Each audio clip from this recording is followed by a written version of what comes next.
Bonjour à tous et bienvenue dans cette nouvelle vidéo où l'on va parler d'une des features avancées de Tor, j'ai nommé le Supercross. Alors le Supercross Trading, c'est donc dans la même veine que le Cross Trading qui consiste à répercuter vos ordres micro en ordre mini ou inversement.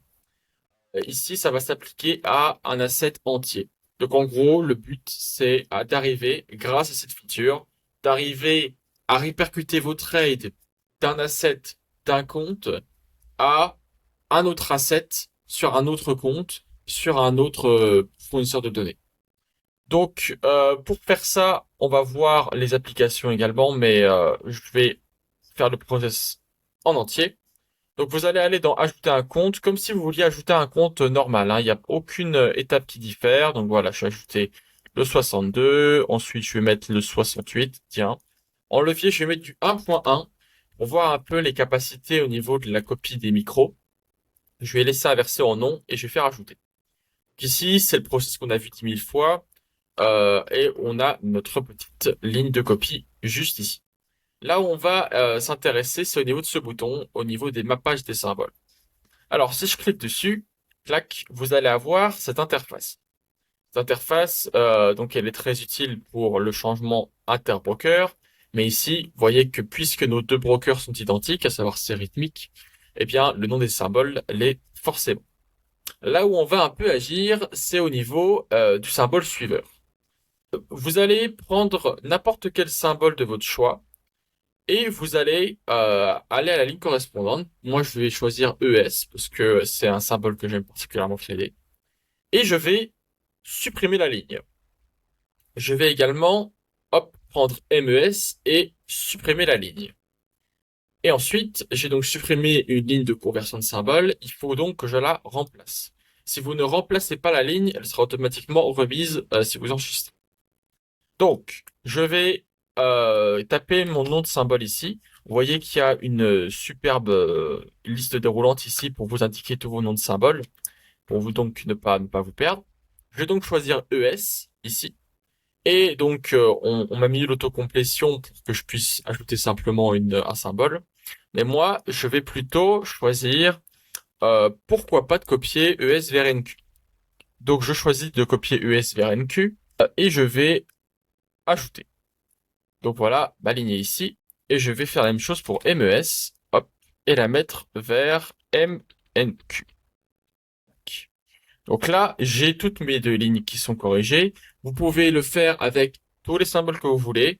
Et ça va fonctionner sur une échelle individuelle. Vous cliquez sur enregistrer et vous avez donc ce bouton avec marqué Supercross activé. Donc, en gros, ce qui va se passer, c'est que pour chaque trade effectué sur le compte 62-PF, on va avoir, donc on va dire chaque trade mini, hein. Pour un contrat mini sur le 62 PF, on va avoir un contrat mini sur le 68 PF qui correspond à un contrat mini Nasdaq si le contrat de base était un S&P 500, plus un micro Nasdaq, puisque rappelez-vous, nous avons aussi modifié le micro Nasdaq, juste là. Et donc c'est ça le Superforce. Donc je vais cliquer sur enregistrer. Et donc pendant que ça charge, qu'est-ce que je voulais dire par sur une échelle individuelle? Il faut savoir que Tor, plutôt le mapping de symboles, fonctionne sur une échelle de par compte. C'est-à-dire que si par exemple je vais dupliquer ce compte, clac, je vais hop, le dupliquer complètement et je vais donc ça a aussi dupliquer le mapping, hein, évidemment. Je vais donc cliquer sur le Supercross et je vais tout effacer. Puis je vais tout reconfigurer et cliquer sur enregistrer. Là, je suis allé très vite. Mais qu'est-ce qui s'est passé? En gros, ici, vous avez eu un mapping complètement basique, de base. J'ai tout remis à zéro. J'ai tout remis à zéro pour cette ligne numéro 2. Donc, c'est-à-dire que je peux très bien définir un autre follower, etc. Et pof. C'est-à-dire qu'en gros, là, on va avoir exactement la même chose, sauf que le mapping ne sera pas effectif. Donc, cette histoire de parcours de Supercross sur échelle de compte, ça vous permet de faire des stratégies sur une échelle de compte. C'est-à-dire qu'en gros, pour une seule et unique interaction sur, disons, le 62 PF, Je peux très bien décider d'avoir 30 comptes ici, avec à chaque fois des stratégies Supercross de mapping différentes. Et ça va me permettre potentiellement eh bien, de trouver matière à hedger mes comptes. Ou alors, je ne sais pas, vous pouvez connecter une sorte de robot de trading et voir les résultats grâce au système d'analyse intégré de Tor. Enfin, il y a une myriade de choses à faire avec le Supercross. C'est pour ça que c'est vraiment une feature de dingue. Et c'est pour ça que je vous la présente aujourd'hui. Alors, je vais supprimer ça et je vais juste enregistrer au cas où. Encore une fois, on n'est jamais trop prudent, n'est-ce pas? Et je vais aller, maintenant que c'est fait, en réduction de tort. Alors ici, j'ai préparé Quantower, qui est donc une plateforme de trading assez simple, du moins assez intuitive. Mais évidemment, comme je le redis à chaque vidéo, vous n'êtes pas obligé de trader sur sur Quantower. Vous pouvez très bien trader sur n'importe quelle des plateformes fournies. Alors, je vais m'assurer d'avoir sélectionné le bon compte. Tac, je crois que c'est déjà le cas. Et je vais placer un ordre limite. Et là, qu'est-ce qui s'est passé? Donc ici, j'ai mis la petite fenêtre de Tor pour voir un peu les ordres. Vous avez donc notre ordre, évidemment, du Nasdaq, ainsi que notre ordre, comme vous pouvez le voir, du S&P 500, pardon. Là, vous avez l'ordre du Nasdaq qui a été copié sur le compte, et vous avez, comme je l'ai dit, le micro Nasdaq, puisque nous sommes, rappelez-vous, en coef 1 pour 1. Donc ça, c'est bien beau. Maintenant, j'ai envie de faire un truc un peu mieux, puisque, comme vous pouvez le voir, il y a un petit problème au niveau du prix. C'est-à-dire que, eh bien, le Supercross, c'est très efficace, mais sur les ordres marchés seulement.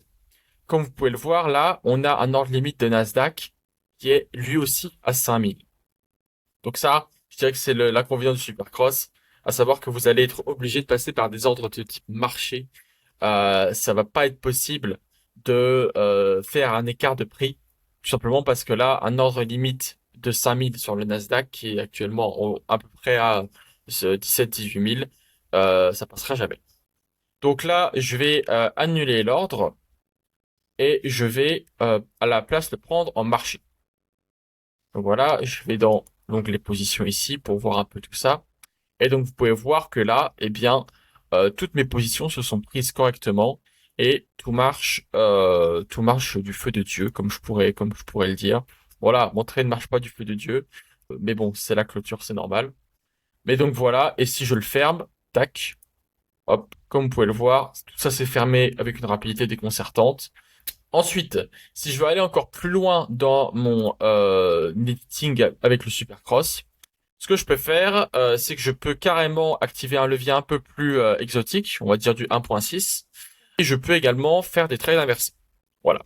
Donc là, c'est c'est même trois features avec le Supercross qui se combinent complètement pour donner vraiment vie à vos idées. C'est un peu cliché comme image, mais je pense vraiment que vous avez compris la puissance de cet outil. Donc imaginons que là, je décide de remettre un petit limite pour vous montrer un truc.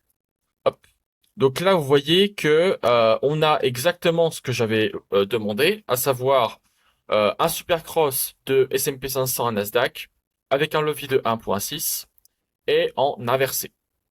Donc c'est-à-dire que le limite est devenu un stop et vice-versa. Mais maintenant, je vais aussi vous montrer que cette modification-là, elle tient compte des suppressions et des ajouts d'ordre. C'est-à-dire qu'en gros, pourquoi j'ai choisi 1,6? Tout simplement parce que, eh bien, 1,6 fois 2, ça fait 3,2, évidemment. Donc le but ici, c'est d'obtenir 3,2 ordres, à savoir que c'est pas un simple fois 2, puisque on peut pas simplement multiplier les choses là par 2, il faut une adaptabilité. Vous allez comprendre plus rapidement ce que je veux dire. Je vais donc modifier ici, hop, mon contrat de 1 à 2. Ici, je vais modifier. Et là, qu'est-ce qui s'est passé? Vous avez vu qu'au final, mon 1 mini Nasdaq s'est transformé en 3 et mon 2 micro Nasdaq s'est transformé et mon 6, pardon, micro Nasdaq s'est transformé en 2 micro Nasdaq. Et si je remets de base, tac, hop, vous pouvez voir que là, c'est devenu exactement la même chose. Donc le Supercross et l'intérêt de Tor, c'est que ça permet vraiment d'avoir une liberté complète au niveau de la fusion des features. Ça, c'est quelque chose qui est vraiment primordial dans le logiciel, c'est que le fait que peu importe la feature que vous utilisez avec Tor, toutes les autres features sont fusionnables et compatibles avec. Donc voilà, il y a beaucoup de choses à faire avec le Supercross. Par exemple, on peut penser avec des stratégies d'edging sur l'or ou sur les choses comme ça.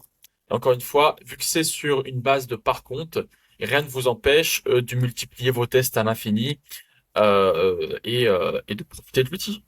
Donc je pense que c'est tout pour cette vidéo. J'espère qu'elle vous aura été utile et on se retrouve dans la prochaine. À plus.